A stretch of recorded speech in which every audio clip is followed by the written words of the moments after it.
Coming up on Mountain News this morning, a shooting in Lexington Tuesday left 2 people in critical condition.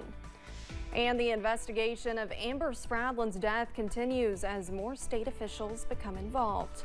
Dedicated to Eastern and Southern Kentucky, this is WYMT Mountain News This Morning. Good morning, I'm Olivia Calfee. The time is 5:34 on July 13th. Now let's check in with First Alert meteorologist Cameron Aaron for a look at your forecast on this First Alert weather day. Now, Olivia, Cameron, you know what I just realized? It's Thursday the 13th, not Friday the 13th. Did I say Friday? No, but we're close to it. That's what I just kind of realized. I didn't realize we're that close to a Friday the 13th day.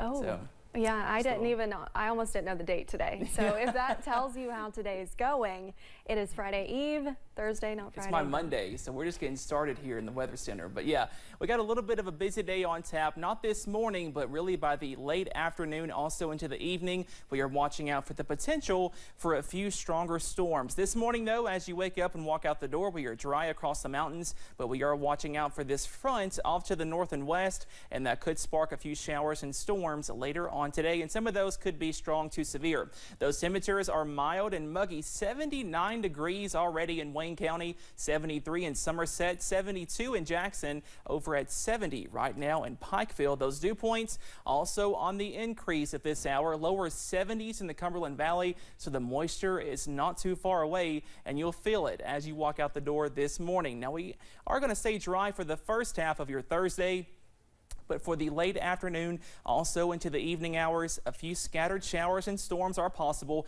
And again, some of those could be strong to severe, warming up into the middle and upper 80s by this afternoon. Those full details on the severe weather threat coming up in just a few minutes. Olivia? Cameron, thank you. The Corbin Police Department is investigating after they received a call Tuesday about shots fired and a vehicle running off the road. When the patrol officer arrived at the scene, they found 2 victims with gunshot wounds lying in the woods about 100 feet away from their vehicle. WYMT's Madison Carmouche spoke to a Corbin Police Department detective about the incident. On Tuesday, a woman and a man were shot and found off of Scuffletown Road and 5th Street in Corbin. The female subject was a Misty Peace, age 41 of Corbin. The male subject was Stuart Peace, age 42 of Corbin. They were married. While both victims are still alive, they are currently in critical condition at UK Hospital. One of our patrol officers arrived on scene and he located a 2019 Chevy Equinox that had crashed off the side of the road. He got out and was checking out the vehicle. He heard a male subject yelling for help. He went approximately 100 feet up into the woods on the other side of the road and found a male and a female subject, both of which had a single gunshot wound each to their upper torso. Officers are still waiting to interview the 2 victims, but have already conducted multiple interviews. There are currently no suspects. Doing a lot of interviews. We've processed the scene and opened it back up, but we got a lot of interviews that we got to do before we can really determine what exactly happened.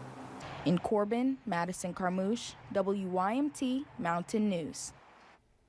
Officers say they are waiting to interview the victims once their conditions have improved. Kentucky State Police gave an update yesterday on the case involving the murder of a Floyd County woman. KSP has been investigating the murder of Amber Spradlin since June 18th. Spradlin was found dead in a home on Arkansas Creek in Floyd County. No arrests have been made. After her body was taken to Frankfort for an autopsy, it was found she suffered multiple stab wounds. State police are still conducting searches around the community and are awaiting DNA tests from evidence. Anyone with information is asked to call KSP at 606-433-7711. We also have an update on a story we first reported on earlier this week. A second minor has been arrested in an ongoing investigation regarding a McCreary County murder case. Kentucky State Police say the minor has been charged with murder and was taken to the Adair County Youth Development Center. Police say 36-year-old Robert Lowe Jr. of Stearns was shot while in his vehicle. A woman was found dead inside her home in Lexington. Police say they were called to the St. Michael Drive just before midnight Wednesday for a report of a possible burglary. They found 68-year-old Beverly Keensecker dead inside. They say she was shot. Police have not released any details on what led up to the shooting or a possible suspect. This is the city's 11th murder this year. A body found on Hall Circle in Knox County last month has been identified. Officials with the Knox County Coroner's Office say it was 54-year-old Guy Seiler. He reportedly went missing in late May. His body was discovered after a backpack was found by a West Knox fireman. Deputies with the Knox County Sheriff's Office responded to the scene along with the Knox County Coroner's Office. A man is dead after an accident at a Kentucky industrial plant in Boyle County. It happened Wednesday around 10 at Dino Manufacturing in Danville. The coroner says 75-year-old Edwin Hamilton of Washington County was making a delivery to the plant when a piece of industrial metal fell on him when he was outside of his vehicle, killing him. Hamilton's body was taken to Frankfort for an autopsy. 2 people are recovering after a serious crash earlier this week in Laurel County. It happened Tuesday at the intersection of the Hal Rogers Parkway and Highway 30 near London.